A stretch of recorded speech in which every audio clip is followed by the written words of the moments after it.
Sobre el conductismo. Skinner describía el conductismo como la filosofía de la ciencia del comportamiento, siendo uno de los más grandes representantes del conductismo. Sus contribuciones fueron tan importantes que ahora cualquier interesado o profesional lo ha por lo menos escuchado alguna vez, plasmando sus conocimientos en obras como el libro titulado Sobre el conductismo. Ha descrito una ciencia tan objetiva como lo fuera posible. Debido a que se estará hablando de algo tan complejo como lo es el comportamiento humano. El autor comienza despertando nuestra curiosidad y con ello nuestra atención al hacer la siguiente pregunta: ¿por qué nos comportamos como lo hacemos?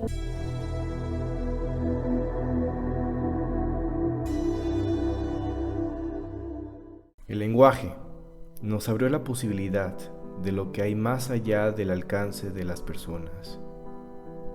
La descripción de nuestro propio cuerpo. Se enseña a representar colores, cosas, pero no lo que pasa o siente nuestro cuerpo. Conforme a la experiencia, el niño aprende a asociar los hechos internos con expresiones que el lenguaje lo permite. Pero ¿qué tan precisa pudiera ser esa descripción como lo que estuviéramos sintiendo en nuestro cuerpo? Se nos ha enseñado una forma de comunicarnos, logrando un mayor grado de éxito de supervivencia y desarrollando nuestra raza humana. Aunque pudiera tener limitaciones en cuanto queramos dar informes sobre la información privada, interna de nuestro cuerpo. Las descripciones de cómo nos sentimos dentro de la piel pueden estar distorsionadas. No somos capaces de recordar lo que acontecía en la infancia porque no fuimos capaces de describirla. Retomando la pregunta que el autor nos plantea: ¿por qué nos comportamos como lo hacemos? Describe que aún no nos conocemos lo bastante para responder a eso, dando falsas justificaciones, y por ello necesitamos a alguien externo. Ante la pregunta ¿por qué haces eso?, la mayoría de las respuestas describirán un sentimiento. La persona que es consciente de sí misma está en mejor situación para describir y controlar su propio comportamiento. El conductismo ha mirado en las condiciones en las cuales las personas responden bajo la piel. Para Skinner, el autoconocimiento es de origen social, enfatizando que al estudiar la fisiología se comprendía el por qué se hacen ciertos comportamientos, pero el conductista describe las condiciones por las que se comportan, su estimulación interna e externa, y con ello describirla. Ahora se describirán conceptos como reflejo e instinto. Se le llama reflejo a la relación del estímulo y el comportamiento, siendo el medio del estímulo como lo que el organismo responde, ocasionando una respuesta o conducta. A este proceso se le conoce como reflejo, siendo una conducta provocada. En cambio, el instinto es un comportamiento arraigado, de origen incierto, que funge como fuerzas impulsoras.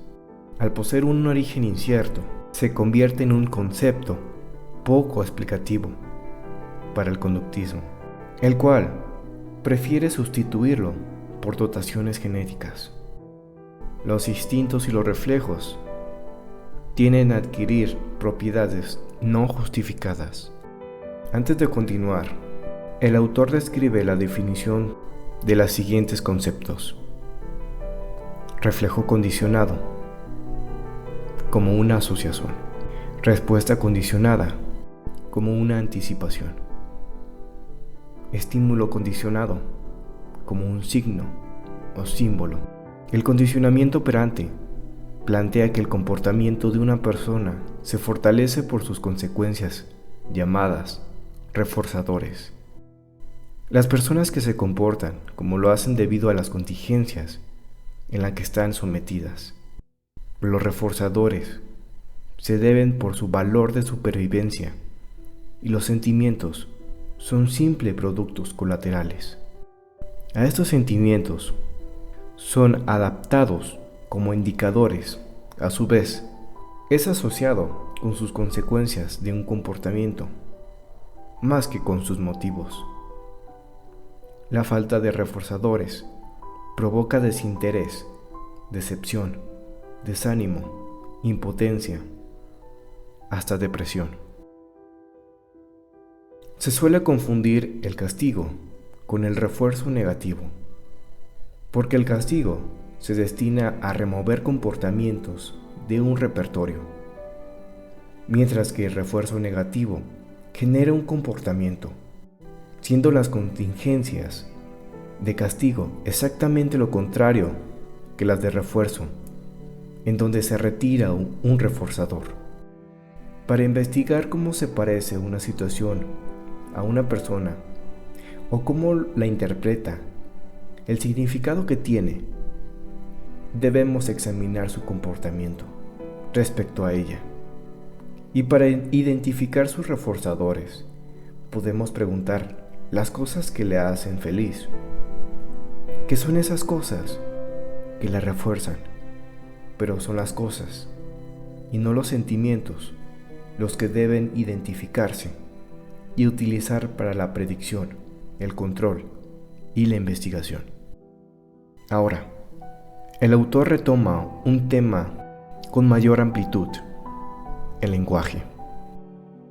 El lenguaje tiene característica de cosa, algo que la persona adquiere y posee, siendo el comportamiento verbal un comportamiento que lo refuerza sus efectos sobre las personas.